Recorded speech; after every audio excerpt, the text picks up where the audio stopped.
Good morning बच्चों, welcome to e learning classes. बच्चों, आज जो हम अध्याय पढ़ने जा रहे हैं उसका शीर्षक है यह देश एक है। अनेकता में एकता भारत की विशेषता है। भौगोलिक और सामाजिक दृष्टि से इतनी ज्यादा विभिन्नताएं, जैसे कहीं पहाड़ी पहाड़ है तो कहीं रेत ही रेत है, कहीं जल ही जल है, कोई शाकाहारी है तो कोई मांसाहारी, कोई गर्म प्रदेश में रहता है तो कोई ठंडे प्रदेश में, किसी की भाषा कुछ है तो किसी की कुछ, पहनावे भी सबके अलग अलग हैं, फिर भी हम सब भारतीय हैं। धर्मों की दृष्टि से भी, चाहे हम मंदिर जाएं, चाहे मस्जिद जाएं या गुरुद्वारे या फिर गिरजाघर क्यों ना जाएं, पर हम सब भारतीय हैं। सबको मिलाकर यह देश बहुत खूबसूरत और महान बना है। इस देश के इतिहास और संस्कृति के निर्माण में संपूर्ण देशवासियों का योगदान है। मतलब किसी एक व्यक्ति या एक धर्म से यह देश नहीं बना है, बल्कि पूरे देश के देशवासियों का इसमें योगदान है। यह पाठ अनेकता में एकता के रहस्यों का भली भांति खुलासा करता है। बच्चों, हमारा देश भारत संसार के मानचित्र पर बहुत महत्वपूर्ण स्थान रखता है। इस देश की संस्कृति प्राचीन एवं महान है। मतलब हमारे देश की संस्कृति पुरानी होने के साथ साथ बहुत महान भी है। जनसंख्या की दृष्टि से हमारा देश विश्व का दूसरा सबसे बड़ा देश है। पहला स्थान चीन का आता है, उसके बाद हमारे देश का आता है। हमारे देश में अनेक धर्मों को मानने वाले लोग रहते हैं। ये सब आपस में प्रेम पूर्वक मिलजुल कर रहते हैं। पर्वतों एवं नदियों ने भारत को भीतर से विभाजित कर अनेक क्षेत्र बना दिए। मतलब कहीं पर्वतीय क्षेत्र हो गया है, कहीं नदी है, कहीं पठार है। इस तरह भारत अंदर ही अंदर कई क्षेत्रों में विभाजित हो गया है। इस देश के उत्तर में कश्मीर है। कश्मीर की जलवायु मध्य एशिया की जलवायु के समान है। मतलब मध्य एशिया की जलवायु से मिलती हुई जलवायु कश्मीर की है। कश्मीर को हम धरती का स्वर्ग कहते हैं। यहाँ की हरी भरी जो घाटियाँ हैं वो पर्यटक का मन मोह लेती हैं। डल झील में तैरते शिकारे हमें कल्पना लोक में ले जाते हैं। शिकारे बच्चों एक तरह की एक नाव होती है जो डल झील में प्रयोग में लाई जाती है, और ये सब देख के ऐसा लगता है कि हम किसी कल्पना की दुनिया में चले गए हैं।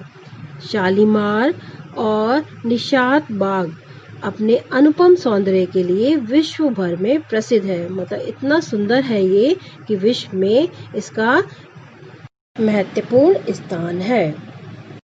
इसके विपरीत भारत के दक्षिण छोर पर कन्याकुमारी है। यहाँ के घरों की रचना, यानी कि यहाँ के घरों की बनावट और लोगों का रहन सहन, रंग रूप श्रीलंका के निवासियों के समान है, क्योंकि ये श्रीलंका के बहुत पास है।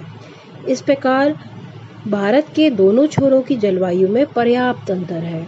एक और कश्मीर तो दूसरी ओर कन्याकुमारी।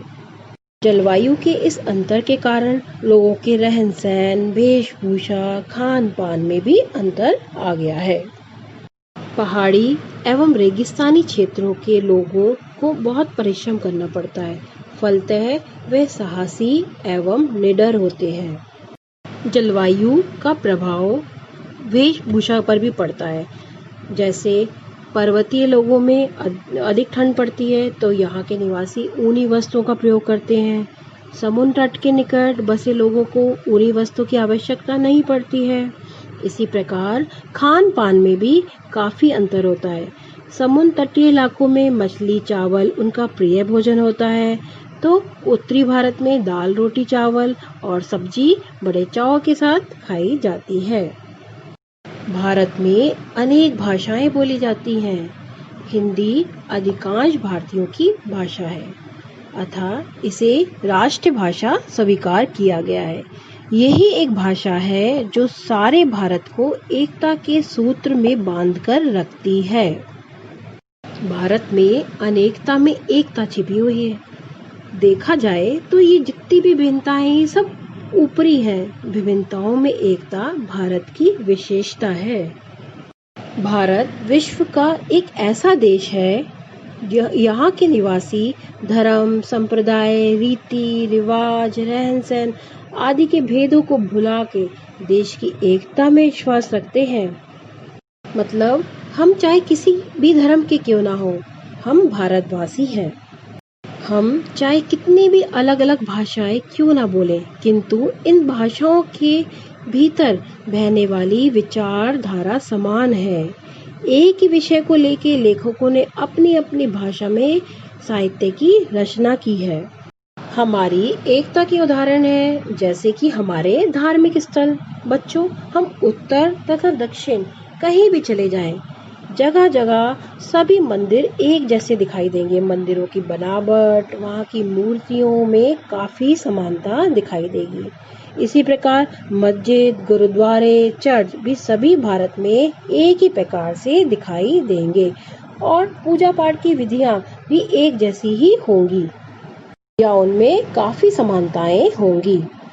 हमारे देश के प्रत्येक व्यक्ति को अपने धर्म के अनुसार पूजा करने और उसी के अनुसार अपने जीवन को व्यतीत करने की पूरी स्वतंत्रता है। हमें सदैव ये याद रखना चाहिए कि हमें अपने व्यवहार से किसी दूसरे धर्म के मानने वाले को कभी भी कोई ठेस नहीं पहुंचानी चाहिए। हमें सदैव यह याद रखना चाहिए कि हम एक महान देश के निवासी हैं, हम एक महान देश के नागरिक हैं। हमें इस महान देश की हर कीमत पर रक्षा करनी है। देश की एकता को बनाए रखना है, हम सभी की जिम्मेदारी है ये। हमें अपने देश के साथ प्रेम करना चाहिए। देश के साथ प्रेम करने के लिए देश के रूप को जानना होगा और कि ये देश कैसा है। बिना परिचय के प्रेम नहीं हो सकता। बिना हम इसको जाने हम इसको प्रेम नहीं कर सकते हैं। और ये देश प्रेम क्या है? देश के मनुष्यों, पर्वतों, नदियों, पशु पक्षी, पेड़ पौधे, यहाँ की संप्रदा, यहाँ की संस्कृति के साथ प्रेम करना ही देश प्रेम है। और यह एक ऐसा देश है जो हमें मिलजुल कर रहना सिखाता है और इसे एक बनाए रखना हमारा कर्तव्य है।